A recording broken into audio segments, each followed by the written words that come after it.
Edward Murdoch, de quien se decía que era heredero de una de las familias más aristocráticas de Inglaterra. Sin embargo, nunca reclamó su título y se suicidó a los 23 años. Vivía totalmente recluido. Su figura destacaba por su gracia, y su cara, es decir su cara natural, era muy hermosa.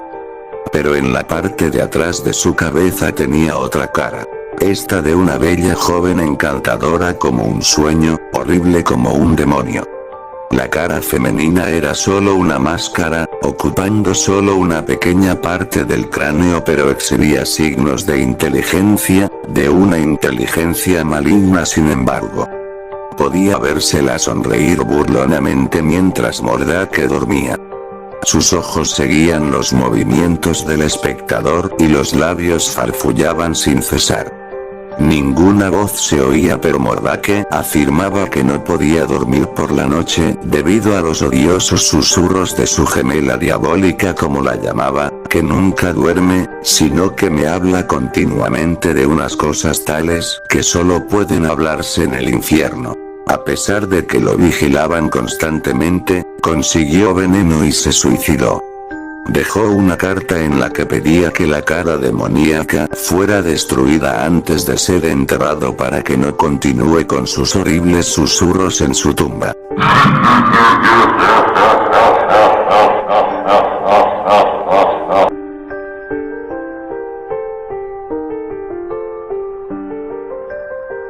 La mansión Summerwind, antes conocido como la mansión Lamont, es ahora un agujero abandonado en las costas de West Bay Lake en el condado de Vilas, en el noreste de Wisconsin. Tiene la reputación de ser uno de los lugares más embrujados de Wisconsin. Debido al abandono, los elementos y pequeñas cosas de la mansión actualmente quedan en pie. Summerwind fue construido originalmente durante el siglo XX como un lodge de pesca. En 1916 fue comprado por Robert P. Lamont, que empleó a arquitectos de Chicago Marge y Watson para remodelar sustancialmente la propiedad y convertirla en una mansión.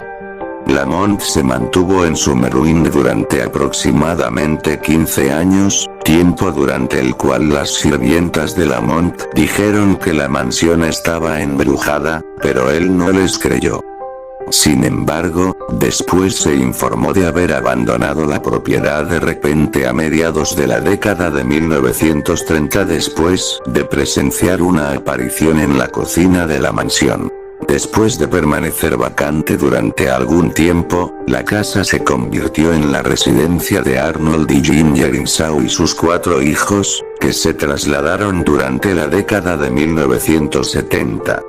Es a partir de este momento en adelante que la mayoría de los informes inquietantes vienen. Después de su residencia, Insaus informó una serie de sucesos extraños, que van desde el parpadeo de sombras que parecían moverse por los pasillos y las voces suaves que se detuvieron cuando entraron en las habitaciones, con inexplicables problemas eléctricos y mecánicos y ventanas de guillotina que se levantaban. Ellos también dijeron haber visto el fantasma de una mujer no identificada que aparece varias veces en las inmediaciones del comedor de la casa. Dentro de los 6 meses de pasar a Summerwind, Arnold sufrió una crisis y Ginger intentado suicidarse. Arnold fue enviado para su tratamiento y Ginger se mudó con sus padres en Granton, Wisconsin.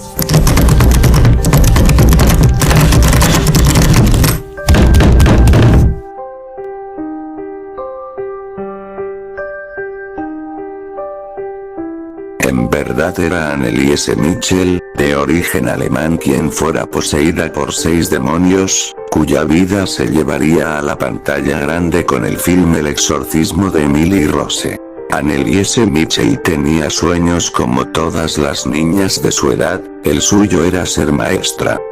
Todo este martirio empezó a mediados de 1968, cuando Anneliese tenía solamente 16 años. Desde esa edad ella comenzó a tener sacudidas que estremecían todo su cuerpo, además de posturas corporales humanamente imposibles. Al ver esto, sus padres la llevaron a la clínica psiquiátrica Würzburg, donde posteriormente le diagnosticarían epilepsia. Su tratamiento duró un largo tiempo, sin que llegara a haber algún signo de mejoría. Desde ese momento Anneliese empieza a tener visiones diabólicas durante sus continuos rezos. Después de varias acciones por parte de Anneliese, como negarse a ingerir alimentos, argumentando que no lo hacía porque los demonios se lo impedían, dormía en un suelo de piedra, comía arañas, moscas, carbón y bebía su propia orina, gritaba por su casa por horas hasta que escupía sangre, rompía crucifijos, cuadros de Jesucristo, se rasgaba la ropa. En septiembre de 1975 el obispo de Würzburg, Josef Stan, asignó al padre Arnold Renzi al pastor Ernst Stahl la orden de llevar a cabo el exorcismo sobre Anneliese Michel. Aproximadamente duraron 10 meses los exorcismos, 1 o 2 sesiones cada semana. Anneliese afirmaba estar poseída por Lucifer, Judas Iscariote, Nerón, Caín, Hitler, y Fleischmann, un deshonrado sacerdote franco del siglo XVI, junto a algunas otras almas malditas. Sin embargo, muchas mentes racionales afirman que Emily padecía de diversas enfermedades y que a causa de esto y de la influencia de los sacerdotes y su familia católica creía estar poseída, por lo que se culpó a muchos de no darle a Emily un tratamiento correcto, que la pudo haber salvado de su muerte. La medianoche del 1 de julio de 1976 muere Anneliese Michel.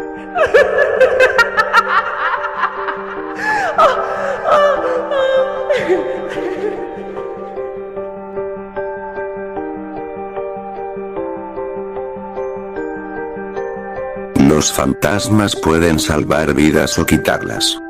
El más mortífero de los asesinos espectrales de todos los tiempos fue el fantasma que, en el siglo XIX, habitaba en el número 50 de Berkeley Square, Plaza de Berkeley, en Londres. Nadie sabe quién era ni cómo era, porque fueron pocos los que después de verlo, pudieron vivir para contarlo. Y los que sobrevivieron a la experiencia, generalmente quedaron reducidos a la incoherencia por el miedo. Una de las primeras víctimas del espectro fue Sir Robert Warboys. Desafiado por sus amigos a pasar una noche en la célebre residencia del fantasma, Sir Robert aceptó de inmediato. El propietario de la casa, inquieto, insistió en que se tomaran precauciones y Sir Robert fue obligado a llevar un arma. Quedó convenido que, si ocurría algo inusual, el aventurero debía tirar de una cuerda, atada a una campanilla en una de las habitaciones del piso inferior. A medianoche, 45 minutos después de que Sir Robert hubiese subido al piso superior, el propietario y los amigos del aristócrata oyeron que la campanilla sonaba violentamente. Mientras subían a toda prisa por la escalera, escucharon un disparo. Cuando irrumpieron en la habitación, Sir Robert estaba muerto, pero no por una herida de bala. Sus ojos miraban fijamente, con terror. Sus labios formaban una mueca y sus dientes estaban apretados. Sir Robert había muerto de miedo. Años después, 2 marineros de Portsmouth paseaban por Berkeley Square cuando les llamó la atención una casa en cuyo frente colgaba un cartel con esta leyenda: se alquilan habitaciones. Edward Blunden y Robert Martin ignoraban que esa casa encerraba un secreto espantoso. Para ellos, era simplemente un alojamiento donde pasar la noche. Después de recorrer las desordenadas y descuidadas habitaciones, llegaron por último a un dormitorio relativamente pulcro, en el piso superior. Martin se quedó dormido muy pronto, pero Blunden estaba nervioso. Mientras yacía en su cama, inquieto y despierto, oyó extraños pasos que se acercaban lentamente a la puerta del cuarto. Despertó a su compañero, y los 2 hombres pudieron contemplar, con horror, que la puerta se abría poco a poco, para dar paso a un ser enorme, oscuro y deforme. El ser atacó a Blunden y lo atrapó antes de que éste consiguiera llegar a la ventana. Martín aprovechó para huir, escaleras abajo hacia la calle, en busca de ayuda. Le contó lo que pasaba a un policía y ambos regresaron rápidamente a la casa.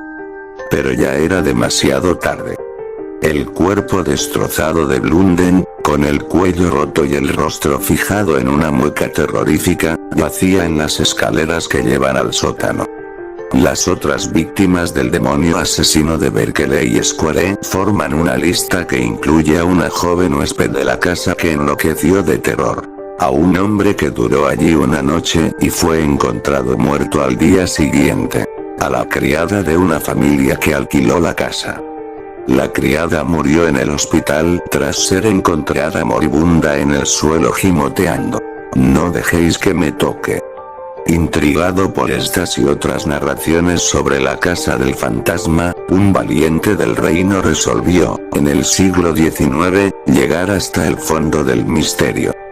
El cazador de fantasmas era Lord Lyttelton, un descendiente del hombre a quien su amante, desde el más allá, había advertido que estaba condenado a morir en el término de 3 días. Lyttelton decidió pasar una noche en la habitación predilecta del espectro. Llevó consigo 2 armas de fuego. Una pistola cargada con balas y otra con una carga de amuletos, formada por monedas de plata de 6 peniques, para defenderse de los espíritus demoníacos. Durante esa noche, se vio obligado a disparar un pistoletazo con las monedas de plata. Apuntaba contra una forma oscura que había saltado sobre él. Es posible que los amuletos se mostraran eficaces, porque Lord Lyttelton sobrevivió y pudo narrar su aventura en Notes and Queries, que se publicó en 1897. En ese libro, Lyttelton hace constar que no abrigaba duda alguna acerca de que la habitación de Berkeley Square 50 resultaba sobrenaturalmente fatídica para el cuerpo y el alma. En la actualidad, sin embargo, el fantasma parece haber dejado de rondar, de tender sus mortíferas acechanzas en Berkeley Square. El número 50 de la plaza alberga hoy una librería, y la plaza misma es célebre entre los londinenses por otra razón. La frecuenta un melodioso ruiseñor.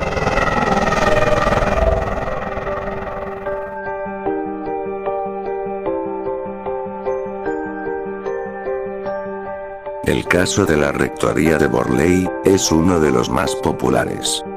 Allí residían 2 fantasmas descabezados y una monja fantasma, que había sido asesinada después de un romance clandestino. Los propietarios de la casa eran acosados por susurros escalofriantes y campanas que sonaban. También aparecían mensajes enigmáticos en las paredes incluso, en el suelo y el techo.